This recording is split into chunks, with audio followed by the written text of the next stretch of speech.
If you can stop talking for 10 seconds, that would be fantastic. You want to hit the start timer on there? You want to start podcasting, genius?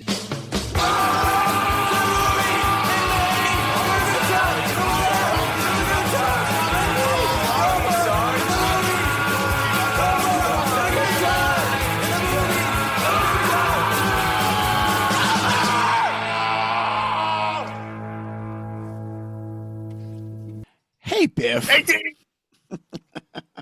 Why was the rabbit so happy? Why was a rabbit so happy, Jacques? Because some bunny loved him. Good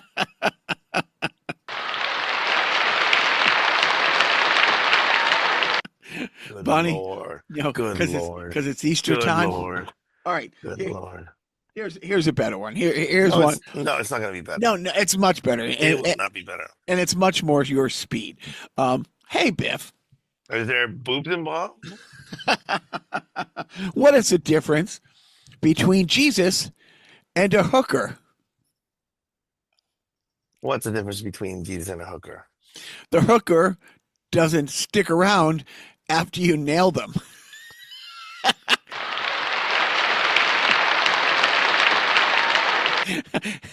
Hang around. There's boobs. Hang around. I blew that joke. Maybe she did too. Anyways. That's what she's. Hello, everybody. Welcome to Carnival Personnel. I'm Jacques. I'm leaving. Oh, this is Biff. Hey, it's Joe. Sorry I'm late. Jacques, could you, I missed the jokes. Could you start the jokes again? Oh, yeah. Okay, hey, good, Biff. And how are you guys? I'm aside from my voice, I'm actually fine. Nice. And aside from my voice, I'm actually fine. So. Every time I send you a message, Biff, I'm just not sure if ice has gotten there yet because why not? Sure, why not? So Joe's gonna take over now and tell everybody about our delightful Friday night. Well, right off the bat here, I don't know, I'm all unprepared, but okay.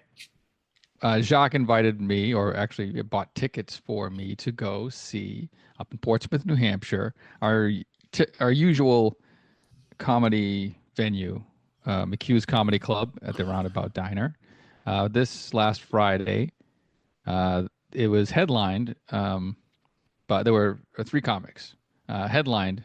I'm going to skip over the other two comics. I mean, even though because they suck. No. I mean, just because they don't deserve the airtime. I'm not good with all the names. I know of the names, okay. But the headliner, who we also attended with our podcast friend Wayne Russell from Open Mike Pain, he's also a huge fan of this headliner. The legendary Emo Phillips graced our presence. Graced us with his presence. Gee, that's a term that I think I've heard before. As part of the Boston Comedy Festival that Jim McHugh runs every year, this being their 25th year.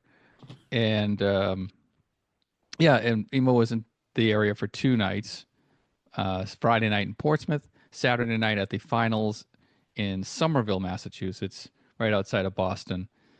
They played at the Somerville Theater right outside of Boston.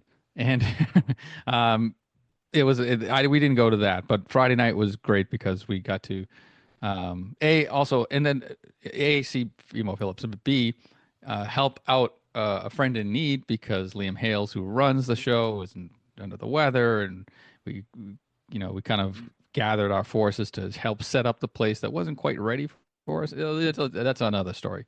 But Emo Phillips, who I've seen live twice before, once with Weird Al, once with my podcast co-host Jacques at the Arlington Regent Theater, I think it was called, in Arlington, Massachusetts, a couple of years ago. But I'm rambling because Emo Phillips spoke to me, and Jacques and Wayne and all of his fans, because he's that gracious of a performer. He met with everybody outside after the show.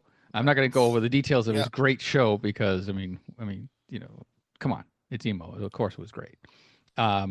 But he met with everybody outside of the show. Wayne and I, because Liam again was wrapping things up and Jacques was helping with that. We helped, coordinate and corral all the fans outside to take pictures and, holding phones and being photographers. Nice. And so yeah, we got to hang with Emo for about 45 minutes, something like that. He spent all the time needed. He didn't rush anybody off. It was a good gathering of, the place was packed. It was like, 80 something people in this venue.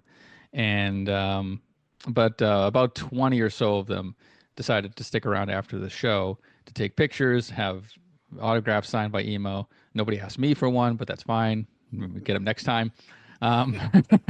And yeah, it was fine. And, we also capped the evening by, after all of the other fans had left, Wayne, Russell, and I, and had a little one-on-one with Emo for about a minute each, and it was nice. We got to take photos with Emo, and to top it all off, so I can fill my quota of embarrassing myself in front of a celebrity when I meet them.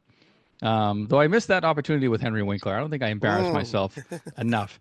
But this time I was actually compelled to repeat a line that Emo had said on a Weird Al Behind the Music documentary in like 1999 that was on VH1. That it was a line that stuck with me, as this was like right before Weird Al got married. They were talking about his love life, and Emo Phillips commented on it. And I asked Emo if I could do my impersonation of him, and he's like, "Sure, go ahead." So I did my line, which was, when talking about Weird Al and looking for the right woman, Emo said in the documentary, Al is just waiting for the right woman, the perfect woman who will suck his soul out so slowly that by the time his soul has been completely removed from his body, it will have been 30 years or so, and it won't matter anyway. And his response to my impersonation was, "Did I sound like that tonight?"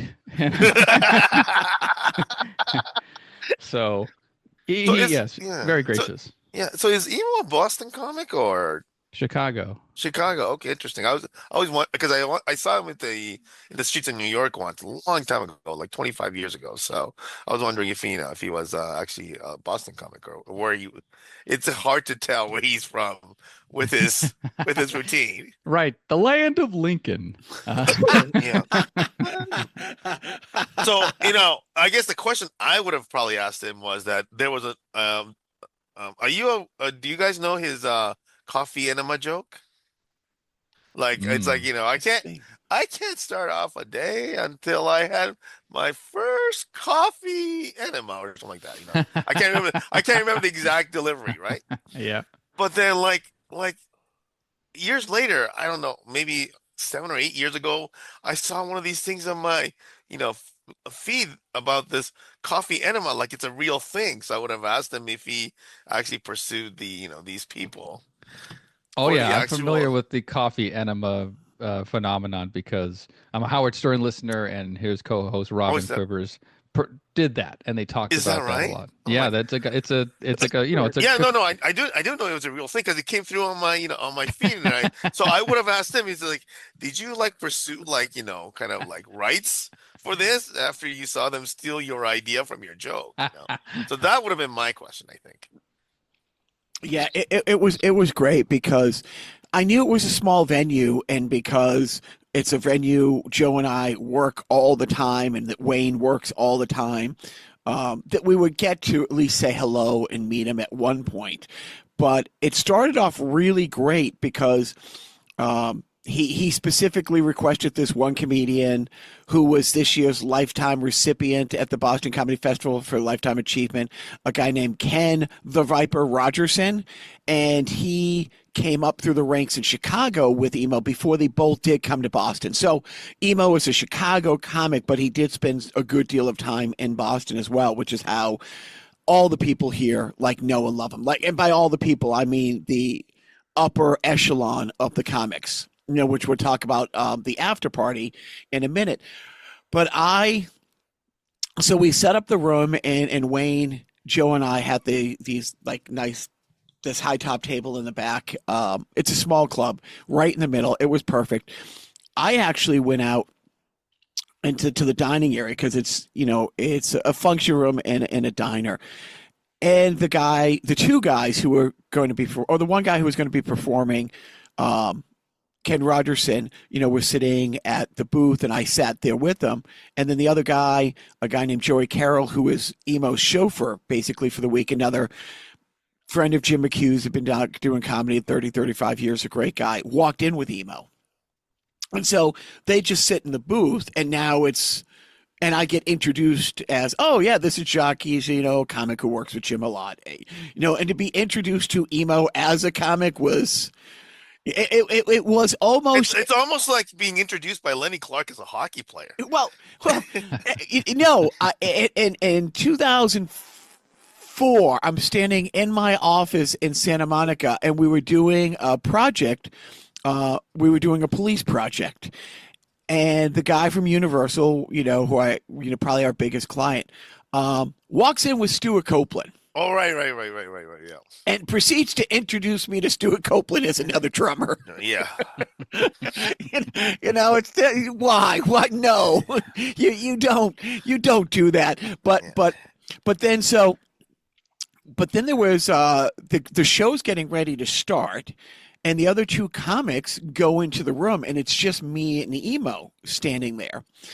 And Emo's like, "Hey, where's the bathroom?" And it's on the other side of things. So I start walking him over, but he was worried about his stuff at the table. Yeah. And the manager of the place, like, "Oh, I'll watch the stuff. Jacques can take you to where the bathroom is."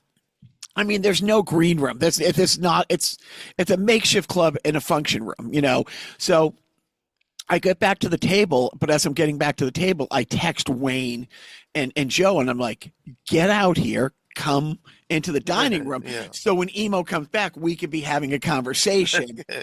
And that's exactly what happened. So before the show started, just the four of us are there, and again, it's nice because when I introduce these, Joe and Wayne, it's as contemporaries, kind of like I was just to him. I'm like, if I'm going to be embarrassed and introduced as a comic, these guys are going to be embarrassed. And it was just, and Joe tells him about the time that we went to see him. It was in 2018, if you can believe that, Joe. And Emo's like, "Yeah, I don't think I remember the show." And then Joe's like, "Oh, it was blah, blah, blah." And he goes, yep. Now and it was a nice thing. And then, like I said, then the show starts. Liam, who was sick as a dog, opened the show and did great. Joey Carroll did great. The Viper crushed. And then Emo for an hour plus. Just the brilliance of his absurd humor, how his mind works. And then just the workmanship where he purposely tells a bad joke or a joke that's not going to work so that he can then tell this joke, He's actually kind of, I always found him to be incredible in that he comes from a completely different place, comedy wise. Like kind of Stephen Wright was also like that. Wait, that's his name? No, yeah. Yes. Yeah. Yes, same kind of thing, right? They come from a completely different place when they do their comedy than like all the other people. Like all the other people, I mean, you could say, well, okay, you can see the roots of what they kind of do to some degree, right? This is evolved, this and that, or but those two guys are like, their minds, yeah. And also it was unique to see Emo do crowd work. Yeah, and also like it not going anywhere and him acknowledging that doing improv is hard. Sometimes improv doesn't work. Yeah, sometimes improv doesn't work.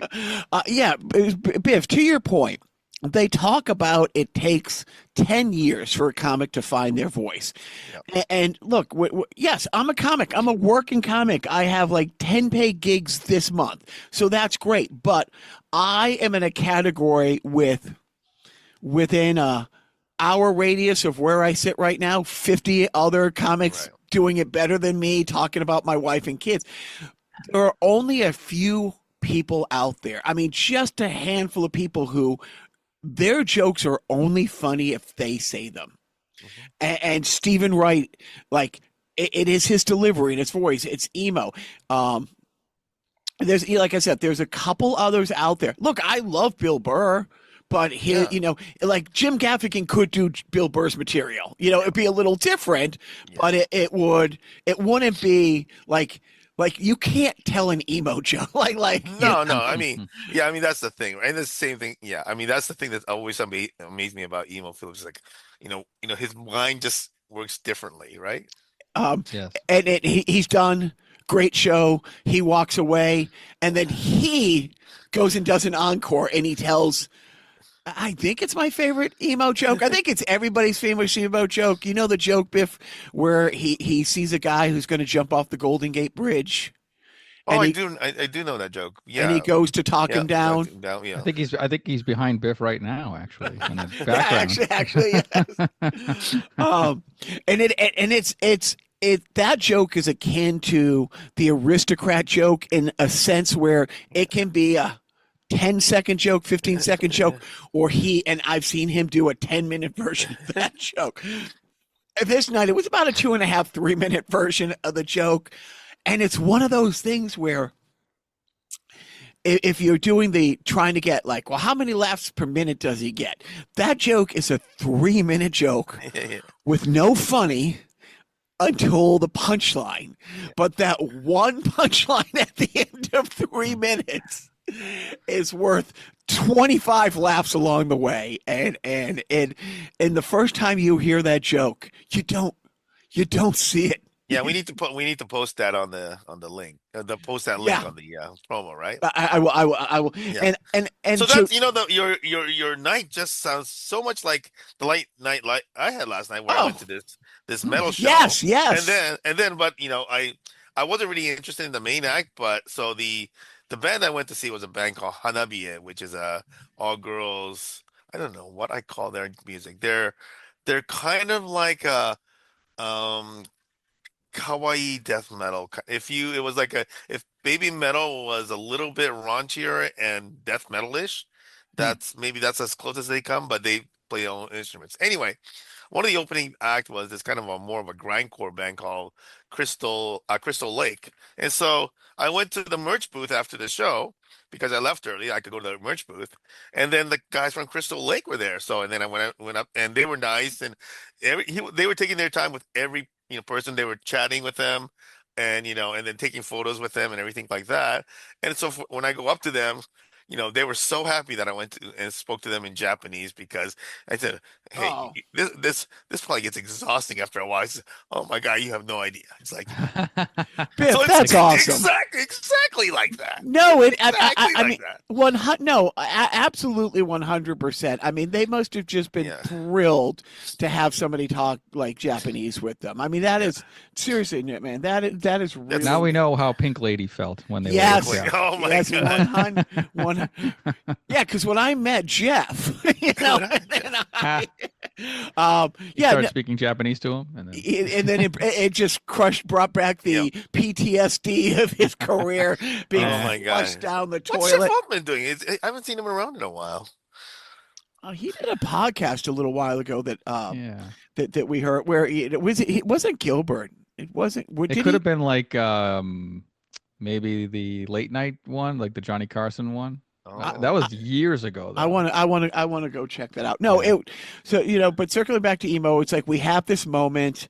I got to tell him my story the first time he came into my orbit in 1987. I got thrown out of my high school girlfriend's house at like 2 o'clock in the morning because her mother busted into the living room where her mother's boyfriend and I were laughing at Emo Phillips live from the Hasty Pudding. It was his HBO special, and I remember it's like it's yesterday. His mother's like, "Charles, go to bed. Jacques, go home," because it was 2 a.m, and we're not laughing. And it to this day, it's still one of my favorite specials. And what was great is we made the most of it. Wayne and Joe handled the queue outside. Made sure people were in line, so it goes in an orderly thing, and it was great, and it was awesome because you never know when you're going to get to see him again. I mean, Joe. When could you possibly have ever seen emo again? Probably the next night. Oh, yeah. What happened the next night? So Saturday night, Jacques was kind enough to make me his +1 as part of crashing a after party. No, I think you were asked to come by Jim McHugh. So the Boston Comedy Festival wrapped in Somerville, Massachusetts. They had it at they went to Cambridge and had it at a hotel, and had this after party at like 10 o'clock Saturday night, and conveniently near me, so that's a plus. I didn't have to drive up to Portsmouth with Jacques and listen to another Carnival Personnel podcast. The bonus material, the Patreon subscriber gets to hear that podcast. Did I mention I've done multiple drives to yes. Oh yes. LA right. to Arizona with Jacques? I just wanted to mention my that. goodness. Yeah. But yeah, we got there after 10, and we did see Emo eventually that night, but I think first bumped into or made our way over to Tony V, who was at the party, and because he was hosting the Boston Comedy Festival's finals, which, by the way, we all made a point to say, like, great. So all these up and coming comedians who are trying to vie for the best comedian of 2025 at this festival have to follow 20 minutes of Tony V. I mean, Joe, honestly, how many people, first of all, I go to shake Tony's hand and he's like, fuck that. And he hugs me. And then I proceed to tell him what an asshole he is. Did I not just tell him he was a dick? I said it was a dick move to crush in front of the contestants. And which he apologized. He did. To be fair, this is their, if you're going to think you're going to have a future in this stuff, this is going to be your future. Yeah, it's 100%. And then I introduced Joe to Tony again, which is now a running thing every time. And I think still necessary. So please. Well, so I was at another club to see a friend who might be next week's podcast guest. This gal who I saw at last year's festival, Little Spitfire. She's great. Ivana Benetti. She, we'll talk about her if we have the podcast next week. Anyways. And she hadn't done Wicked Funny, so I went over to kind of support her. I'm bummed. I'm not bummed. I'll get into why, but I missed the call from the guy who runs that club, Chris Flahive, to be on the show last minute, and because I was preoccupied on Saturday. But it was great. I was going over there anyways. He goes, "What are you doing?" When I saw the text message, I said, "I'm coming there anyways." But then another friend of the podcast, was there. Another headliner, Mark Riley. And I saw him and I said, hey, when she's done. And then another guy, Mark Scalia, who I'm friends with, I did his podcast, another New England headliner. I said, I'm going over to this thing. You should come over. Everybody's going to be there.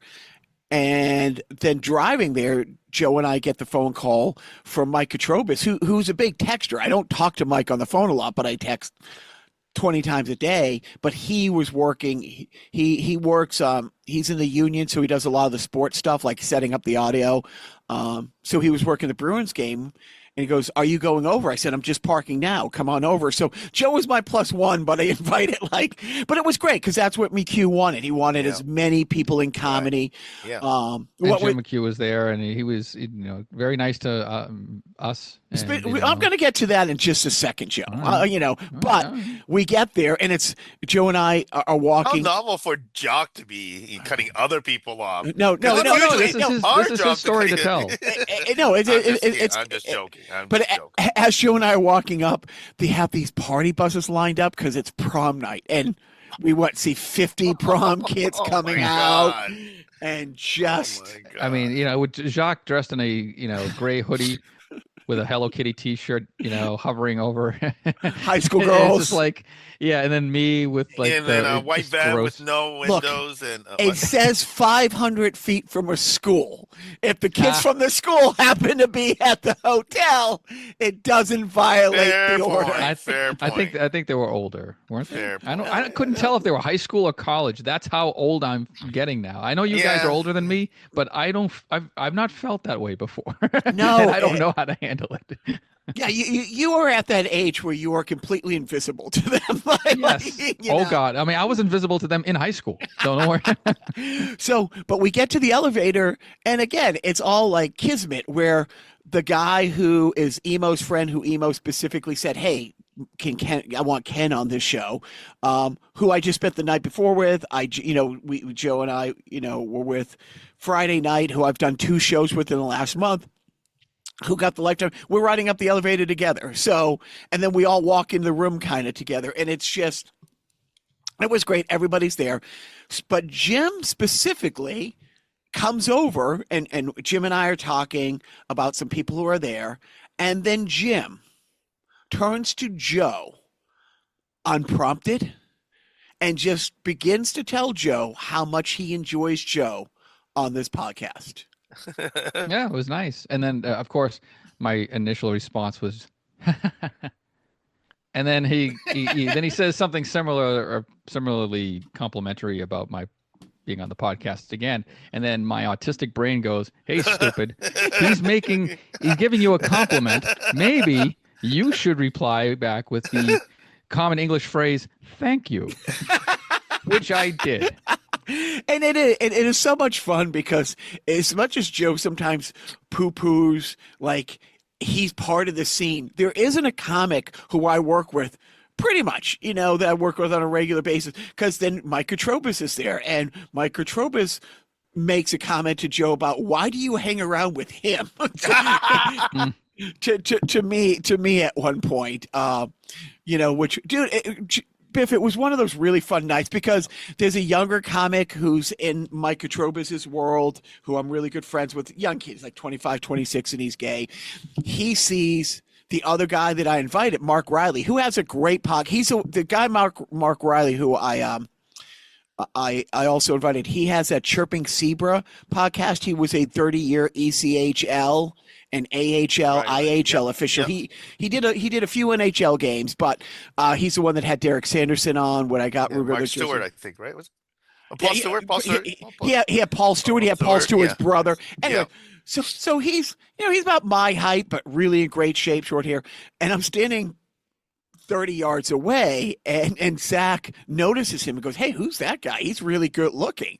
And he's with our group. And I say, "Oh, that's my buddy Mark Riley. I'm going to go tell him you think he's really good looking."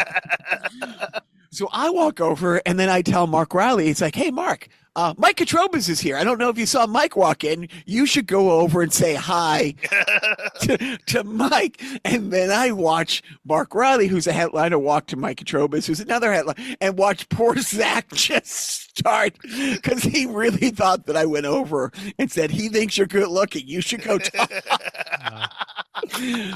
And yeah, I never miss an opportunity to be a dick, but we did. And then Emo was there, and doing his wallflower. He's an introvert. He's one of the many comics that I know.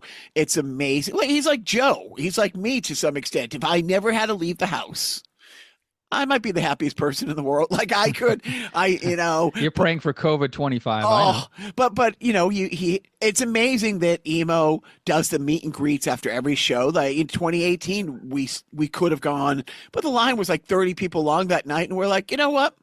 We enjoyed our show. This was good. We can walk home now. But we did. We went over and we talked to Emo on the way out, and it was nice that he's not the guy from Memento, and he doesn't remember from the night before. So I don't think he remembered, but I was not. He shook our hands because you shook. He was with Jack, and he knew that we weren't gonna stalk him for something or ask him for autographs. Because the 3 people he's around are other comics that we work with on a regular basis. So I went and I said goodbye we said goodbye to all of them. So it wasn't like I made a beeline to just say bye to him and be creepy. So, but it was great. It was one of those things. You already took care of that with the prom girls. So. Yeah, we got creepy out of the way before we even got upstairs.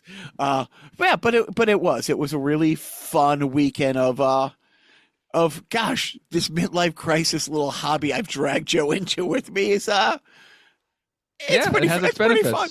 It has its benefits. It really. For the record, my metal thing is not a midlife crisis thing. Just for the record. No, that's a lifelong That, crisis. that's a The, lifelong crisis. so the one other common thing I'll touch on really quick is about a year and a half No ago, touchy. I started Mhm. talking to this guy who has a 501c charity called Hidden Battles. It's essentially it's a PTSD support group Mhm. for veterans and first Right, responders. right. Yep. And I met him when I did a radio interview, and the woman from the station has wanted us to do something, together, like maybe a comedy show or something like that. But we about 6 months ago decided, why don't we do a comedy class? And he's a very big organization. I can't run a comedy class. I can barely do this at all. Without Joe writing 75% of my funny stuff. But Mike Katrobis, again, this Yeah. is kind of his day job when he's not a headliner. Hmm. Is running comedy classes. So I roped him in, the guy who runs that club Wicked Funny that I do a lot of shows at, offered up the room to host the classes there for free. And it was so a couple months ago when we started, hey, the classes will be on these days, 4 weeks of classes, and then a showcase. How many people can do the class? And Mike's like 10 to 12 because that you do 5-minute sets, and if each person does a set, you know what I mean? You can't Right, have a yeah. 4-hour class. And the guy was like, oh, like a little bummed because it's a big organization. But Mike said, look, I'll do another one in the fall. Like if these, Yeah. people who do it like it, keep. So about a week before the class starts, I'm doing a show with Mike. He goes, yeah, I don't know if we're doing the class. Only 3 people signed up. But the organization has the resources to keep it going, and it's like they weren't going to. So I'll be honest, I was a little apprehensive because it's first responders, it's cops, basically, and ex-military, and I'm thinking, if they're vets and they're older, my political leanings and theirs might not be on the same Well, page. maybe they're waking up, but go ahead and go. Yep. So there's 4 people who signed up. Only 3 made it that day, plus the lady from the radio station. And I will tell you this right now. The guy who runs the organization does a lot of public speaking, so it's just sharpening his materials and kind of helping joke structure. One of the other guys is going to be so much fun, and I'm so glad he joined the class. But the third guy, this, probably my age, maybe 5 years older, maybe 100 pounds heavier, 30-year Revere cop. And if you know anything about Boston, like Revere is kind of like the punchline of, it's the epitome of Italian white trash. Like they call it like Staten Island kind yeah, of. right, but lower class. I'm gonna say maybe hands down the naturally funniest person, just telling any story, and it's like, okay, if he knows a couple tricks here and there, you know what I mean? Right.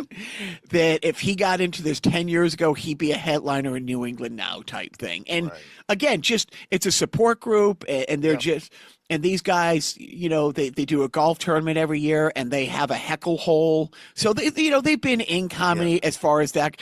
But I don't think Mike's last class was the worst class he's ever had. There was a couple really sweet people in there, but as far as comic abilities, it was painful. It was Yep. This might be his best class. Like these guys were so painfully funny, just naturally.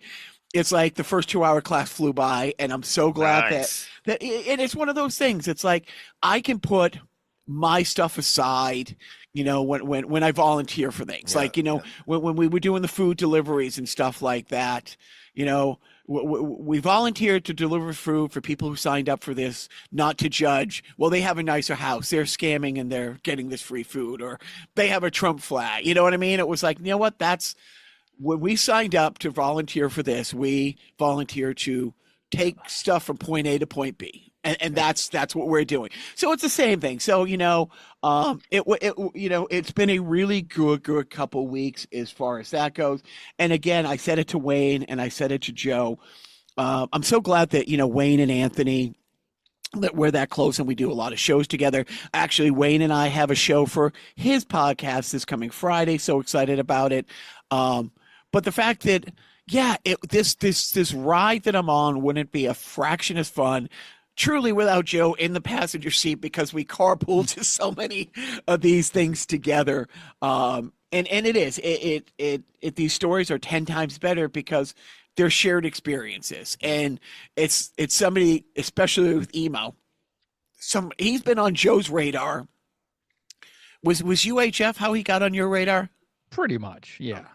Yeah, I mean, that was 1989, and he played the shop teacher in UHF who did like a little. If you don't know the plot of UHF, Weird Al's character takes over a UHF channel so that they can bolster their ratings by putting on weird original spoiler programming. alert! Yeah. And Emo is a shop guy who accidentally severs his hand on a table saw. Just call me Mr. Butterfingers. But yeah, I like Emo. I love Lamp. Yeah. So, Joe, do you know the? Do you really like Lamp, Joe? Or you just no? So, Joe, like, how did Al and Weird Al start? Is it just because he got cast for the movie, or how did that get into? Because like Emo Phillips was probably not an aspiring movie star, right? So I presume they knew each other. Is that what it is, or do you know? I think they kind of came up together. Like Weird Al started Weird Al started his career like in the late 70s as a college student. Right, but that was local here in LA, right? Because kind of, but he got on the Dr. Demento show, which was nationally syndicated. So by like early 81, he was doing like tours, and opening up for like acts like Missing Persons, which was like and only once though. That wasn't only once. But yeah, I guess he was probably on the same circuit of comedy as Emo. And they probably became friends over that. And by the time '89 rolled around, Emo Phillips, he had his album out and he was a nationally known comic. Right. But yeah, it was like, and Al was just populating that movie with funny people. Right. And so it's not like Emo had like a prominent part. He just basically had the one scene, but what a scene. Yeah. And I was glad to meet him twice. And I think Emo did enjoy the reference when Joe said he forgot to bring the severed thumb for Emo to autograph. So that was fun. The other news in my world, my good friend John down in Austin, his band Bantom Woods just released a new single. It's on everything. I'm going to play at the end of this episode instead of an id thing. And but today, when we wrap this podcast, I'm driving to my good Austin. friend Dan Cray's house to record some new Beyond Id Dan Cray stuff. So nice. New music to be played at the end of this show, and that's the only place it will be heard other than the internet. A little place called the internet. Hello. I mean, he does put. I mean, where billions and billions of people could possibly hear it. Yeah. Right. Yes. The potential for listeners are endless. But Dan puts up his own. He has his own YouTube channel, Dan Cray. Yeah. Not the trumpet player, apparently. The jazz guy, not the jazz guy. Yeah. Because there's a jazz guy who has several albums out that Dan has become friendly with online, like going back and forth, because each one of them keep getting the other one's followers. It's like, when did Dan start playing jazz piano? Type thing. But yeah, my friend John's album, like, so when we started the band, he doesn't have the same name as a porn star or something like that. Yeah, exactly. Yeah. But it's fun when you start the band with John and Dan in '89. They're both just so gifted. Like John is like the poor man's David Grohl, where he can play every instrument better than everybody else in the band. Like, honestly, he got to Your Homeland a few times because he was the hired gun. He was a bass player in a band out of Austin that was on a Sony label, and Sony would bring him to Japan once a year.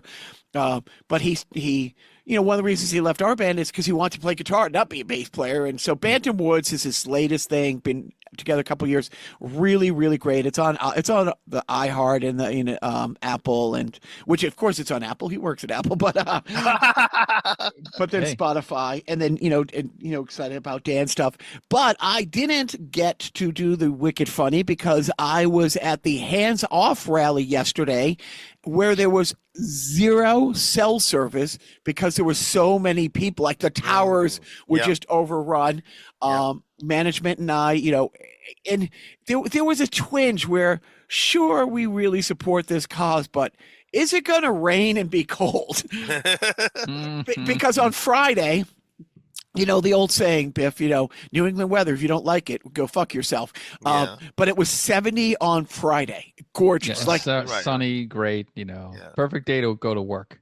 And then, and then Saturday rolls around and goes, meh. It honestly, when we got to the rally started at 11, so we left the house, we got, we got on the sub about 3 stops away, and it was great. It was packed, You call it the sub. Yeah, the T. Sorry. I don't even think any metro place calls it the sub. No. I eat the sub. That's true.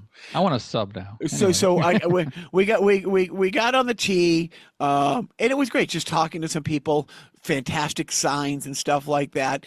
But as we got off and start walking, even by we're there 10:30, 10:45, the Boston Common was covered, absolutely. And then they marched to Government Center, which, if you were walking on a nice sunny day the day before, it's about a 10-minute walk, but it took well over an hour.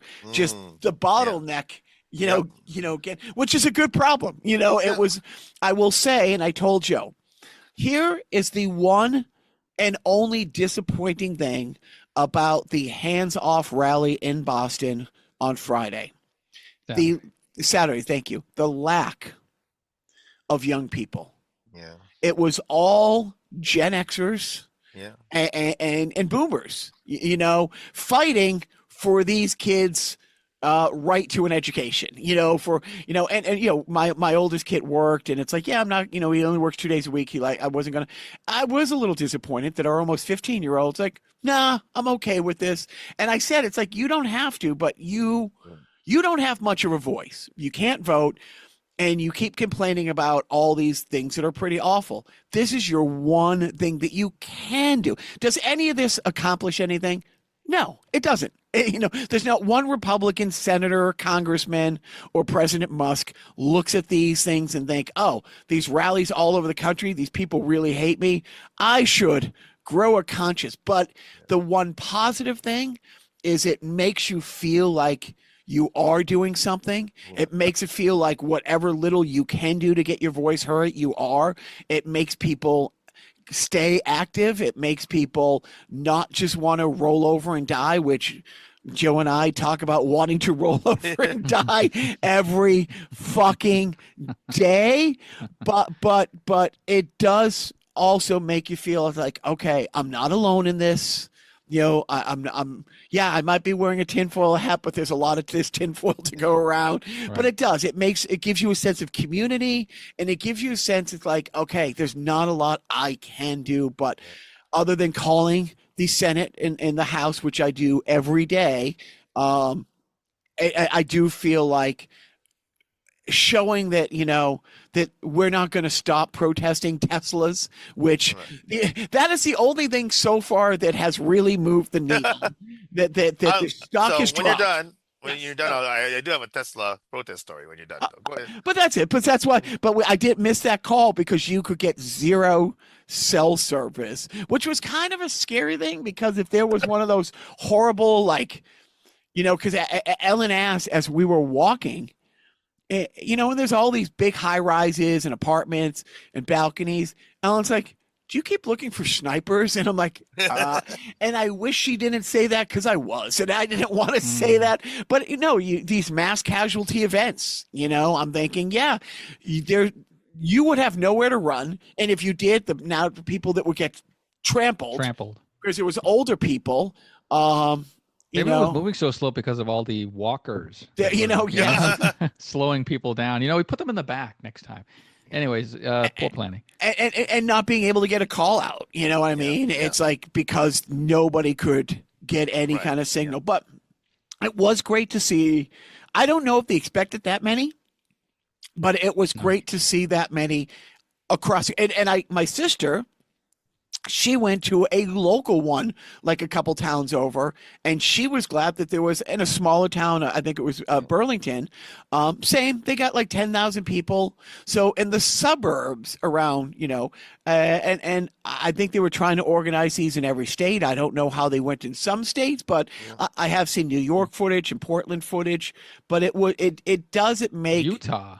Did Utah have a good? Well, Utah had a good turnout. Well, so. Utah in the last week, I don't know if you guys have heard this. Oh God damn it. Yeah, they're the first state to ban pride flags in government buildings. So if you're a lesbian teacher in Utah, why? But secondly, you can't have a pride flag in the classroom or in any government buildings. And as a result, and the guy who wrote the bill said, yeah, this is probably why Sundance Film Festival has officially announced they're leaving Utah and going to Colorado next year.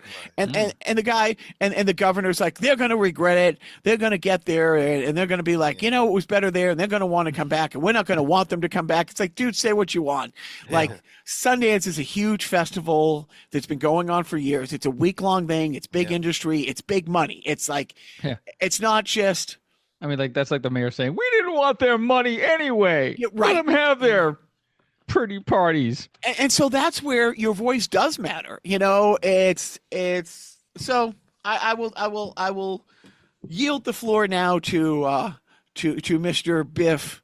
So no, just a quick thing with the I don't know when this happened, but on Sherman Way there's this like strip mall that had relatively recently, I think, turned into a Tesla dealership.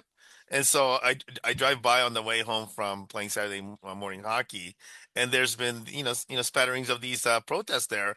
But I thought, well, great that these people are out and everything. But the funniest thing I saw there was this guy had a protest sign where he made a swastika out of 4 photos of Elon doing the Nazi salute. And I thought, now that's funny. I saw a picture from the Boston rally where somebody was holding up a large sign that, said Yankees suck, but then Yankees was crossed out and above it was written Nazis.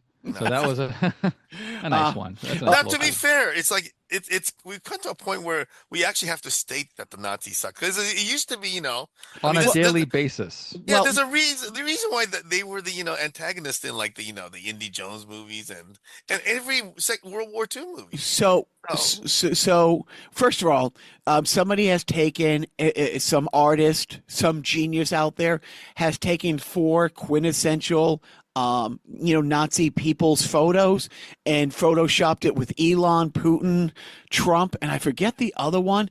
And it's now the art installation that I've seen people put up all over the country, the Turd Reich, which is very, very, very funny. But the protest of Teslas has been so bad that it was so bad that that Shitstain, the Colonel Bone Spurs, had to do an infomercial on the White House lawn. Right. Yeah. But now they are making it illegal to protest at. It's a domestic terrorist. Sign an executive order. Joe's looking at me like, okay, tinfoil hat. No, I'm not saying tinfoil hat. I'm laughing at the conceit. Because people have, and look, I will speak for the 3 of us. Carnival Personal Podcast does not endorse violence or destruction of property in any way, shape, or form. However, I don't think we cry because people are lighting Tesla charging stations on fire. By the way, just give it time, folks. They'll do it themselves. Like those things will self-destruct in a year's time. I will say the one positive thing. I saw somebody online, and look, people bought Teslas a couple years ago, and they ordered the Cybertruck a year before they were ready, thinking, well, I'm rich, but I also want to be a good for the environment. So I mean, that's the thing is, people who were buying those. There's a big push from the Republicans to outlaw electric cars over the last 10 years. Right. So you're trying to sell cars to liberals because they're electric cars, but then you come out as a full-fledged Nazi. But somebody took the time and effort to weld onto the back of their Cybertruck a Toyota logo. Toyota, yeah, I saw that. You know, and I thought that was great. But no, when you mentioned the Nazis way back 12 years ago, maybe 15 years ago, Jon Stewart and Stephen Colbert, when he was doing the Colbert Report, right. had the rally to restore sanity. Right. Yeah. And they both were talking afterwards. Their favorite sign at that was, I disagree with your point of view, but I don't think you're a Nazi. But over the last 20 years, I mean, with the Patriot Act, when they started to really strip away at your rights and your freedoms, people started. That's when the groundswelling is like, are the Republicans moving towards Nazis? And then over the past, when he was president, the last time, and he's literally becoming best friends with the dictators around the world and openly saying, well, when they speak, their people listen. That's what it should be here type thing. And people started saying, it's like, yeah.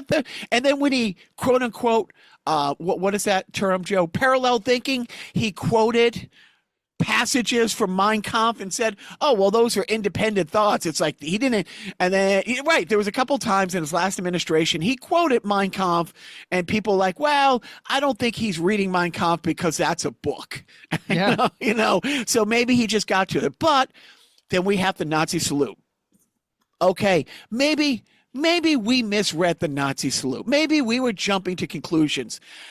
But this past week, Republican congressman from Texas, Congressman Self, spelled just like it sounds, S-E-L-F. Yeah. Bill Self? Keith Self. Keith Self, okay. Decides at a House hearing about how the government is deliberately putting out misinformation to shape the narrative to make their narrative fit their misinformation, quoted Joseph Goebbels. And I don't mean he used a quote from Joseph Goebbels. He said, well, in the words of Joseph Goebbels, the government has a right to shape the information. I'm trying to think. I'm glad I don't know the exact quote from Joseph Goebbels. I don't know that shit. Some stuff. I'm keeping it real. But he wasn't saying it as a warning. He was saying it as, well, this is what they did. This is what we're doing. And the fact that more people aren't absolutely saying, okay, they're Nazis. They're actually Nazis. And in Boston, I know you saw this, Biff. Look, they're kidnapping people all over the place. They're disappearing people. And the last time we did a podcast, we talked about there was a guy here legally seeking asylum. He had a right to be here. ICE believes that his Michael Jordan tattoo is a Mexican gang, like the 23s or something tattoo. MS-13. The MS-13. But it's a 23, not a 13. Yeah. He disappears. Yeah. His family doesn't know where he is. His wife on a news clip sees him getting off a plane in Guantanamo. Yeah. And that's when they found out that his family, they just abducted. So here in Boston, and you saw the horrific footage about the doctorate student being. Yep. So what? Tufts University student. I think, right. Yeah. What ended up happening is the day before, Marco Rubio, Secretary of State Marco Rubio, revoked 300 students' visas. Right. Without telling the students. Yeah. They revoked their visas. Or the university, I think. Right. Or they didn't tell anybody. They revoked their visas and then said they're here illegally. Yeah. Go get them. And the footage of these people in masks not identifying themselves as police. There was no police cars, just show up and she's yelling for the police. Yeah. And they're like, we are the police. They knew what they were doing because within 6 hours, a federal judge had written that she cannot be removed from the state. And ICE turned around and said, fuck you, she's already in a prison in Louisiana. Yeah. It took them less than 6 hours to get her out of the state, fly her to Louisiana, and people don't know where she is. She doesn't have access to family, legal counsel, and they're treating them like Trump has enemy combatant status. So you've gone from being a doctorate student to enemy combatant status. Now, her heinous crime was in the school newspaper. She was one of 4 people to write an op-ed saying that Tufts University needs to diversify from supporting Israel, that her tuition should not be going to support the genocide in Gaza. Right. That was her crime. A doctorate student, that was abducted off the street in broad daylight and sent to an internment camp. And one of the signs, Not an internment camp. Biff, you know that for sure. No, but I'm saying that's a different animal. Well, Not saying that it's better. Okay, well, I'm saying it's a different animal. One of the signs at the thing is like Guantanamo is the first concentration camp. It's not the last, and those are concentration camps. You have no rights. You have no rights to an attorney. These people are being. They are internment camps. These people are being charged as enemy combatants. They have no civil rights. They have no due process. And the administration is proudly saying, you have no due process. I'll say the reason why I say this, Jacques, is that with all due respect, because, hey, I kind of identify with people who are in internment camps. What do you know about internment camps? But, you know what didn't happen in internment camps? Random torture of campers. Well, so you're okay. So Yeah. Biff, that was the point I'm trying to make. Right. Yeah. okay. Well, here's the point I'll make. You think these people aren't being? First of all, you think they're not being tortured. Second of all, That's my point. No, he's saying the internment camps were better. The Japanese internment camps were better than what's happening now. Well, I mean, people did lose their houses, their businesses, and all of that stuff. So you're true. Excellent point, because the guy who was wrongfully sent to El Salvador, they have come out and said, yeah, that's our bad. Yeah. We'll go get him. It's like, well, no, he's already there. We can't go get him. We've already turned him over to the Ecuadorians, and those camps. El Salvadorans, right? Is that how you say it? El Salvador. El Salvador. Those are forced labor camps. So we are truly abducting people and sending them into slavery. And I don't want this to be a whole political thing, but I did talk to my dad today for 10 minutes before I said, oh, Ellen's calling on the other line. I got to go.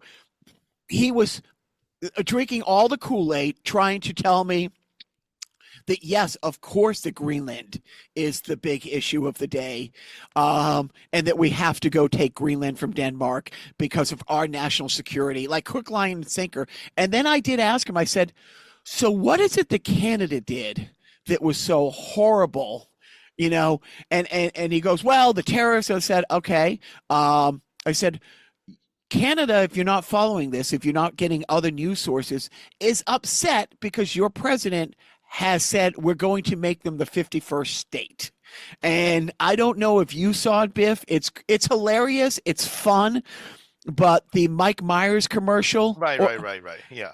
The fact that Mike Myers had to fly to Canada to stand next to the prime minister and do a fun PSA to assure the Canadian people that you're not going to be the 51st state. We're picking a fight with the nicest people on the planet. That's what bullies do. We don't pick fights with Russia. We don't pick fights. North Korea, we haven't heard a peep out of that country, or about that country. So, this is the way it's been going and will be going for quite some time. So the fact that we're doing Nazi salutes, we collectively, as what do you mean we? our President Musk. I could say you. Yes, you can say you. No. President Musk is doing the Nazi salute. Congress people are gleefully quoting Joseph Goebbels, and now we want to invade Canada and Greenland. We are threatening war, around the globe. Why? So I mean, and I know is I can't get a Nintendo Switch pre-order. Well, we were going to get to that in the gaming. So we'll jump ahead. How, when my dad was saying, well, the tariffs, and my mom started saying, well, these people are taking advantage of us, so we have to. And I said, okay, Mom, explain to me how a tariff works. Now, I didn't Go back in the timeline with the F&H chat where the last time Shitstay was president, our good friend All Star Tommy sent us. And All Star Tommy is a banker, and he sent us this great podcast that none of us would have ever known about. But it was a in the weeds. This is how the Smoot was it Smoot Hawley Tariff Act of like 1908 worked and just and led to the depression. You know what I mean? It's like so I said that. I said, well, and I explained the Nintendo Switch. So we'll get into gaming and tariffs. And Joe, tell us what's going on. Nintendo this week announced the release date and price of the successor to their console Nintendo Switch called Nintendo Switch 2. Kudos for the good marketing there. You didn't. Yeah, it's not as confusing as a Wii U. Never mind that. Right. But Switch 2 coming out in June. Pre-orders are available now or soon, and it's running about $450. It's but at the same time, Trump also announced that these tariffs were going to be imposed on countries like China and Indonesia, and these are like manufacturing hubs for Nintendo. So Nintendo then the next day said, we're postponing the pre-order sales in America for the Nintendo Switch 2 due to economic uncertainties. And and I saw some of the games that they were going to come out with, and I'm pretty pissed that that's coincidence. When they came for the trans people, I said nothing. When they came for my Switch, there was nobody to stand up for me. I was doing my usual watching my Japanese news this week, and they had these kind of cute little segments on going to the Nintendo company development area and showing us the new Switch, and like the newscaster showing this is how it works and all this. Mm-hmm. This is how it's involved into. There's some kind of I guess it kind of blends itself into the environment around them or some weird. Yeah, there's like a stuff. camera attached. Basically, Yeah, right. It's like a chat feature that they're going to have with some of these games. So it looked really adorable. So yeah. So and you can turn one of the with the new Switch, you can make one of them into a mouse, like put it on a table and kind of play like a first-person shooter game with a mouse. Anyways, I'm getting. So you think this is going to be like this is going to be a tourist boom to Japan in is it July release? Is that right? Or June release? June release? Yeah. Yeah. Well, I wonder. Well, here's a scary thing, and I mean this with you specifically, Biff, because my brother-in-law has put off his trip to go visit his mom in Colombia, because people are afraid to now travel because the number of people who have legal status here, whether it's a visa, student visa, green card, resident alien status, is that the term, resident alien status? Yeah, sure. Are now not only not being let in the country, they're being detained. Right at the border, yeah. There was and I think we talked about the last time this had happened. I apologize, I don't remember the actress's name. She's not a household name, but working actress, was in all the American Pie movies. Canadian, living in the States for 15 plus years, went to Mexico for vacation, has a green card, has lived here for 15 years, owns a house. Not only was she detained at the border, she was put in a Mexican prison for 25 days. Is that Elizabeth? Shannon Elizabeth? Shannon. Oh wow! Or the band, the UK Subs. The UK Subs flew to Los Angeles. It's a 5-person band from England. The singer. Now you got me thinking about Subs again, man. I'm sorry. Subs, yeah. But the singer is a U.S. citizen. He got a naturalized citizen. Yeah. But lives, goes back and forth to London. They flew in together from London. The other 4 guys in the band were detained at LAX for 2 days before they were deported back. And the singer ended up going and doing the shows like a solo thing, and had a couple other local musicians kind of. That was a speculation that happened. I actually saw a band. Well, this guy named Marty Friedman, who's a guitarist that used to be in Megadeth, and I went to see his solo show in January. He lives in Japan now. He's one of those, he loves Japan. He lives in Japan. He's lived there for about 20 years. So his backup band, entirely Japanese, And when they came in, they said that the papers weren't any good, and they sent them back.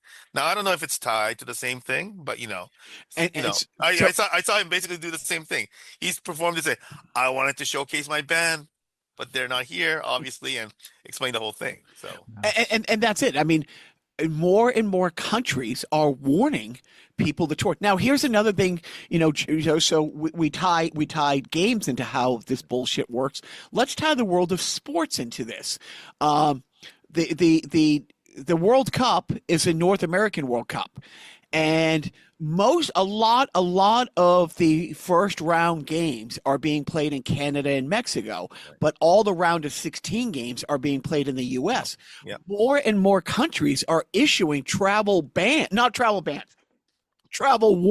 warning, yeah. to the US. Now, here's something that's interesting. Iran qualified for the World Cup. I think you can say I ran so far away, but Yeah. it's a great song. It's a great song. All-time classic 80s. Well, Flock of Seagulls. I Flock of won't. Seagulls. I won't go into detail. In 1994, when we opened for them at Bunratty's in Burlington, Massachusetts, where we ended our set, I think Joe might have been there, with a 15-minute version of Iran. Right. And they shut the lights off at one point, and we kept playing, and then they shut the band off, but they can't shut off the drums. Or again, the guitarist and lead singer of Bantom Woods, John, who just stood at the edge of the stage just screaming over and over, I fucking ran. And then they waited for us outside and back down because I guess I was too excited that we were going to throw down with a flock of seagulls. And I think John or Dan said, yeah, you get this crazed ferret look in your face when you're about to be in a fight that scares people. So, no, but Iran qualified for the World Cup. Iran. They're not allowed in the United States. So if by any chance they get to the round of 16, will they have to move the game from MetLife Stadium or up to Toronto or something like that to play? They might have to move it to a safer place like Iran. Right.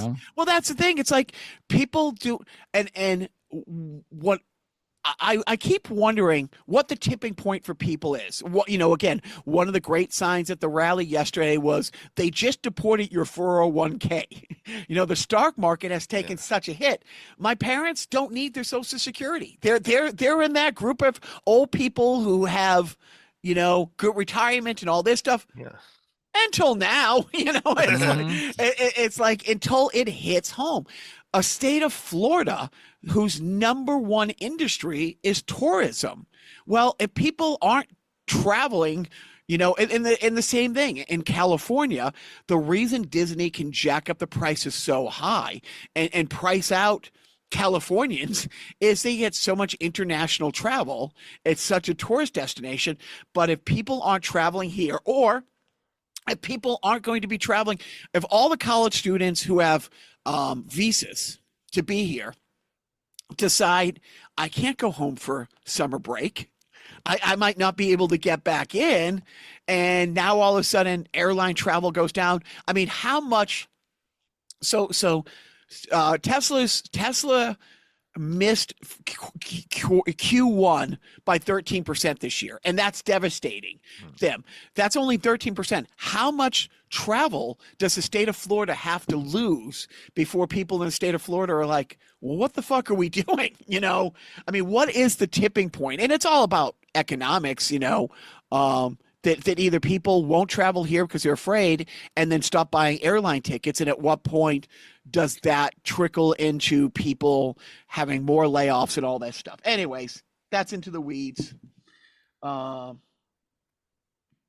what are you watching on TV besides death and destruction and the decline of Western civilization? Yes. Fine documentary, I'm sure. The Righteous Gemstones, trying to keep up with that. I think I am up to date on that. The new episode drops Sunday night, which was the night we're recording here, or the day we're recording. But Righteous Gemstones final season on HBO/Max, good stuff. Megan Mullally is in it. Oh, I'm sorry, I shouldn't be talking about it because Jacques hasn't seen frame one of it, so I'll zip it. But that's that. I know you're watching a show that means a whole lot to you and friends. Yeah, That I'm watching Daredevil, yes, yeah. which Daredevil was the most successful Marvel TV show. And it's the only character that bled into the MCU. Daredevil made an appearance in the last Spider-Man movie. Actually, I lied. Matt Murdock made an appearance in the last Spider-Man movie, not in the Devil's House Kitchen outfit, but it's 6 years later in real time. It's like, yep, 6 years later, this is what's going on. It's a kind of a hard watch because it parallels what's going on in some regards. The final episode of season 1 drops on Tuesday, which I will be pushing off watching until friend of the podcast, Sully, and I can get together probably Wednesday or Thursday or Friday to watch the final episode together, which like the whole communal thing of watching things together. It is. It's why I love going to movies. Like why, Oh, speaking of movies, one movie that I do want to see, I'm sure it'll be like on streaming next week, but right now it debuted in theaters this weekend. It's the goofiest premise for the movie, a movie you can imagine, but it stars a couple of my favorite actors. It's called The Luckiest Man in America. It's IFC Films, and it's about the story of one Michael Larson, who was a contestant on 1984's Press Your Luck, who memorized the patterns. Oh, right. And won over $100,000. And Paul Walter Hauser, who Jacques may know as Stingray from Cobra Kai, he plays, or as I know as my wife's friend. Yes, right. She got a good picture with Paul Walter Hauser one day that I am jealous of. So anyway, he plays Michael Larson, and if you ever watch, it's on YouTube. You can see the entire episode of that Michael Larson run. You watch the actor and the real person. Perfect casting. Walton Goggins, who plays Uncle Baby Billy on The Righteous Gemstones. Baby Billy's Bible Bumpers. Yes, he plays another game show host. He plays the role of Peter Tamarkin, the host of Press Your Luck in '84. But it's like the preview it makes it look like it's like some sort of espionage thriller. Like this guy was like taking down like the CIA or something, like, or he was like some sort of operative. But it's goofy. It's just so stupid. Like it's a guy memorized patterns by watching and recording them at home. Yeah. Biff, do you know this? Biff, do you know this story? Absolutely, yeah. So, Joe, do you think people should watch the amazing documentary beforehand, or go right to the movie and then follow up the documentary? You could do either way. I mean, there's no way you're going to watch this movie and think, "Wow, that's how it really happened," because it's just it's silly. I just want to see a Press Your Luck movie. Dude, if it's playing locally, I will go with you. I saw that it is playing up in Lowell. Take the day off of work tomorrow. Call in sick. I'll call in sick from my doing nothing and meet you. No, if only I could. It's great because my favorite part of the documentary is the people in the control booth shitting their pants because this guy was winning the season's worth of budget. It's like we will have to cancel the show because we can't afford to pay this guy. No, I'm so looking forward to to seeing that. That will be great. And the actor Paul Walter Hauser. He also did he win an Academy Award for playing Richard Hatch, or was he nominated? Maybe he was nominated. I think he was nominated. The Atlanta bomber, the alleged Atlanta bomber in the Olympics. Olympics. Wow. Yeah. So that he played that. So management was in Chicago for work, and she's in an elevator, and he gets in, and she's like, "We love Cobra Kai." She wants to say something, but she wants to kind of respect his privacy. But then he says, "Oh, Duran Duran," because she usually wears Duran Duran shirts. I love Duran Duran, and then she's like, "I love Cobra Kai." And not only did he take a picture with her, sent a video to my boys, which was nice. Really, really nice. And by the way, Emo, who took pictures with everybody. So Wayne from Open Mike Payne tells Emo a really good friend from work wanted to get here but couldn't, and Emo said, "Well, I don't know how did it come up that Emo did the video for Wayne's friend?" He might have. Somebody before Wayne had asked Emo to do a private video, so long as they promised not to post it online, and he did one for them. And maybe Wayne might have been inspired from that to ask Emo for his own private video. I mean, that's getting a free cameo. I wonder if Emo's on Cameo and stuff, but to see him do that and just to be trusting, it's like, yeah, as long as you don't put this on, the guy's name is Ian, so I'll post it late, but it was but it was really great when my wife met him. So yeah, so I'm glad that he's not just Stingray. You know what I mean? Yeah. No, I mean he was Paul Walter Hauser was in I, Tonya as the goon to Jeff Galooly, right? Wow. Like, he was in the Black Klansman as a Klansman. Yeah. He of course is Stingray in Cobra Kai. He was tapped to play Chris Farley in a biopic. So I think that's like one of his lifelong dreams as an actor is to play Chris Farley. But I don't know who they. You know what? Pete Davidson was supposed to play Joey Ramone at one point. So these things come and go. Right. Yeah. We'll see how that goes. I was psyched to see that they made the movie for Pressure Luck. So anyway. I'm in. Biff, what about you? What do you what are you keeping yourself busy with? This is the heat of the NHL season, and hey, I don't know if you know this, but there's this guy named Alexander Ovechkin who just tied the NHL career goal scoring record held by Wayne Gretzky. Hey, tell me this. Wait. He didn't. Did he not shoot at an open net? No. It's not. What happened was that there was this talk of hey, do we want to pull our goalie and they'll pull their goalie and want to go for it? And Ovechkin says, I don't want to do it. Let's just wait on it. And I mean, obviously, he doesn't want to create a gimmick, right? To get the record, right? He wants to get the record. That's a cheap goal, right? Like that's a cheap way to do it. I mean, I think it's fine if it's an empty net because it's a legitimate empty net situation, but I don't think that they want to manufacture that, right? So correctly, he's gonna get there, right? I mean, I think that so, but yeah. So I think actually right after this is when this game is gonna start. So that's gonna be how many games left in the regular season? Depends on the team, but roughly like 7 or 8-ish. So there's plenty of games. The other, but I am watching like on the site. So like Jacques asked me about a show. I have been. I did start watching the Bleach. What is it? Blood Wars or whatever the thing is called. The original series I watched with my son. It's a terrific series, and I'm queuing up a series called Sakamoto Days on Netflix about basically this guy who used to be this high-end assassin has I think he fell in love and says since retired and has turned all kind of chunky and kind of like this normal guy is kind of being kind of being dragged into his older profession, I think is a premise. So that's fun. It sounds like animated or live action? It's animated, right? So it's an anime. So that's on Netflix. So I'll probably try watching that once hockey season is over or it gets down to the point where like I'm not getting hockey every day. So. Question, circling back to hockey, the Bruins are not going to make the playoffs, correct? That is correct. They are not only not going to make the playoffs, they might be like last place in the East. And Detroit might not make the playoffs, correct? Probably not. Yeah.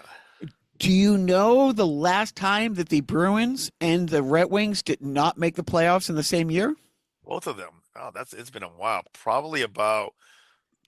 Before you answer, yeah. A certain fan base is very excited about the possibilities of those two teams not making the playoffs for the first time in the same year. Okay. I want to say because they were. But Boston was good in the 80s. I want to say maybe it's closer to like 78. It would be my guess. It would 94? Be. No, in 78, the Bruins lost the cup to. Oh, that's right. That was that was 79. They lost Game 7 to Montreal. I think it was 78. They lost. No, that would be 1967. 67. Oh, okay. And That's there is a Yeah, fan base yeah. that is very excited about the possibility of those two teams not being in the playoffs for the first time since The 1967. coincidence. They're chasing the coincidences. And that would be, all these people in Toronto, Joe, are very excited Yeah. because that's the last time the Leafs have won Yeah. the Stanley Cup. Mhm. I was at the Leafs. I was at the Leafs. Kings game. Last week, thanks to the generosity of our good friend Mr. Taylor. But what was funny was like all these fans were just doing that. You know, like they were trolling the Kings, and I'm thinking, you know.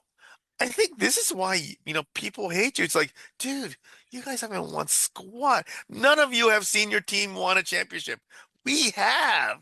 And it's like, Twice. And we have, Biff. You we and I literally have, right? know, And it's like, have. you're trolling all these people. There's, like we could just, all we have to do say is you just say 1967 and you just go into contention. So they just need to calm down. They're just too overly excited about their team. I mean, But that's why, that they are like the Yankees of the NHL. except In the Yankees Canada. have won a In whole Canada. lot of In shit. Canada. But two questions. Maybe closer to the Cowboys. Maybe More closer like to the Buffalo Cowboys. Bills. Yeah, the Cowboys. The Cowboys. No, a team that was once great Okay. that hasn't Yeah. won anything in Yes, our the lifetime. Cowboys. More Yeah. recently, though, the 90s. So- Or is it the 60s? But sure, yeah. So, two questions: Are the Kings going to make the playoffs? And did Things are John good. did John Venue owe you beer money as well, or did he get cheap all of a sudden? John came with us. Oh, so yes, he did buy the beers. He did not Venmo me anything, but he came with us. Yeah. Anyway, so the funny That's thing great. about that the Kings have the best home record in the NHL, like by far. What's amazing is that we watched the Kings did end up losing to the Leafs, and that was like their fourth home loss of the year. Funny enough, I've been to like two of the four because I also went to the Penguins game, which they lost for some reason. But there are people who are talking about how if you give the Kings home ice advantage, they're going to be a wagon, and their first round matchup is Edmonton, and if Kings do eliminate Edmonton in the first round, I mean that's gonna be like a shit show in Edmonton, right after that loss. If Edmonton, and I'm cheering for Edmonton to lose because look, I don't follow the sport, but my great friends like you and John love the Kings. So yeah, I might even turn on and watch a game. But if Edmonton is out again in the first round with McJesus, with the greatest player in our generation, with McJesus, dude, I mean. Now they are the Buffalo Bills. You know what I mean? At least the Bills made it to the Super Bowl. They're more like kind of like the Atlanta Braves, I guess. But they Yeah, no, that's Braves fair. eventually won the. How about the World Series, Lions with like Barry Sanders and stuff? You're like, maybe like that. Yeah. It's But no, Atlanta's great because they made. And this is back when this is pre-wild card, when only one team made it. That the Braves made it to like 10 years out of 11, they made it into the playoffs, and 9 of those were out in the first round. But there's a lot of fun stories. I was watching the Pittsburgh Penguins, with their aging stars, and I start to think that's a great. The Kyle Dubas should chase, Marchand, because Marchand already has his cups, but him and Crosby are kind of tight. They're both Nova Scotia kids, and I'm thinking, that might put Pittsburgh into the playoffs. If they could get Marchand to sign in the offseason. I mean, look, I'm one of the reasons I don't follow sports is exactly that. Like he's somebody I'm looking at my Marchand box of cereal here. He's somebody I really thought was going to be a Bruin for life, and I get him going as compared to like Bobby Orr. Well, and that's all. That don't get me down that rabbit hole. That's all. Eagleson. That was all Eagleson's doing. I can realize that. But it doesn't matter why. Like the fact that Brady didn't finish a Patriot, and 5-6 years before he left, we knew he was going to end a Patriot. His father did a big Esquire interview where he says it's not going to end well there. I mean, I know I was talking to somebody the other day. They were like, Ellsbury, my nieces Yeah, yeah, like love their Sox minor league team that is in Lowell or used to be in Lowell, and watch Jacoby Ellsbury come up 2 years before he signed the big contract with the Yankees. Everybody knew, oh, his contract's up in 2 years. He's going to the Yankees, and it's like that's what I hate, that it's so soul crushing. At the same time, kind of like a Ray Bork thing. It's like, dude, you did everything right here. You did what you could. You played in 3 cups. Go get another ring. Go play for Pittsburgh. No one's. It's not like he's chasing the money. It's not like he wanted to leave. He didn't go and force a trade. No. They're like, hey, we can get something for this guy now. But yeah, he still has a cup. He's one of those guys who you're right. He's not going to win a cup, but a team that might be a second round team, he can help get to the third round.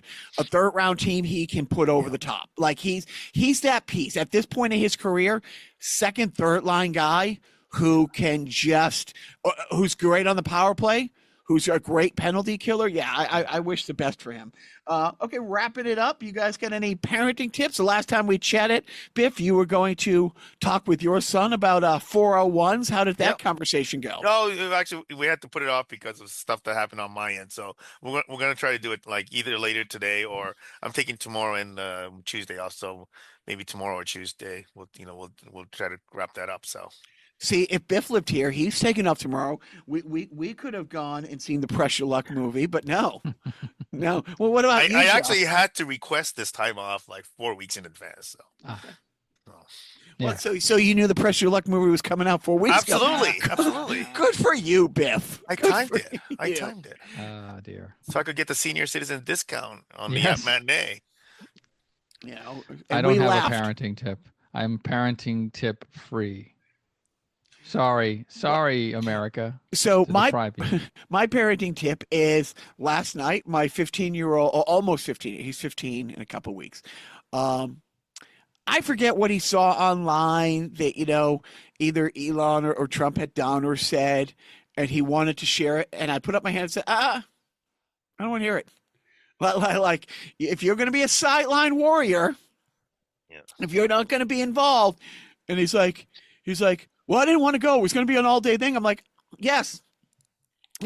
You're not signing up and joining the military, so your sacrifice would have been, Now, I get it. Look, like I already told Joe, the March, Biff, was great. I'm glad we were part of it. At one point, when it started to sprinkle a tad bit, there was one of those obnoxious people who decided, well, I need to bust out my umbrella. Oh, in the crowd, yeah. And that person's like about 2-3 inches shorter than me, so even better, right at eye level. Eye piercer. And after 4 or 5 times, I finally said to the wife, "Put it away, put your hoodie on." Yes, it was my. And it's funny because we're leaving the house and I grab my boots. Oh, you're bringing your boots? And I just did that thing where I just looked down at my hands holding the boots, and didn't answer. And then when we got to the train station, I opened the back of the car. I'm taking off my sneakers, putting my boots on. It's like, do you think I should wear my boots? And I did that thing where I looked at her and I gently placed my sneakers in the car, looked down at my boots, and pressed the button to shut the trunk and just walked away. I think I had already, what do they call those? Visual clues, context clues. But I did. I told him beforehand. It's like, dude, you don't have a voice. You can't vote. This is how you put your voice out there. And if you don't want to participate, well, you're kind of forfeiting your right. So, yes, we're all yelling into the vacuum. I get it. Like I said, what little platform we have at this podcast, what little platform I have doing comedy, because I have Biff started to do not political humor, but talking about things in a really funny way that hopefully maybe gives people on their drive home. It's like, hey, whoa, really funny way? A funny way. Yeah, you're right. Well, okay. Yes, potentially really funny if you punched up the material I sent you a week ago. Damn it. Yes or no, did I send you 2 new bits last week? I put it in spam. What do you want me else to do? What else do you want me to do? look, between Biff and my wife, there's enough spam going around. I don't need your spam bullshit too. But I love spam. That was my parenting tip. That it's like I told them flat out, I was like, dude, this is your chance to have your voice heard. And again, does any of this move the needle? No. I understand that. Yeah, but unless it's happening in like whatever, right? In like in Florida and right. Tennessee, or right? at a Tesla dealership, which is apparently illegal to do. Well, no, they're trying. They're like they pose that it should. It is an act of terrorist if you destroy, if you damage a Tesla dealership. Well, that's fair though. But that actually is fair, right? But it's not terrorist if I do it to a Ford F-150.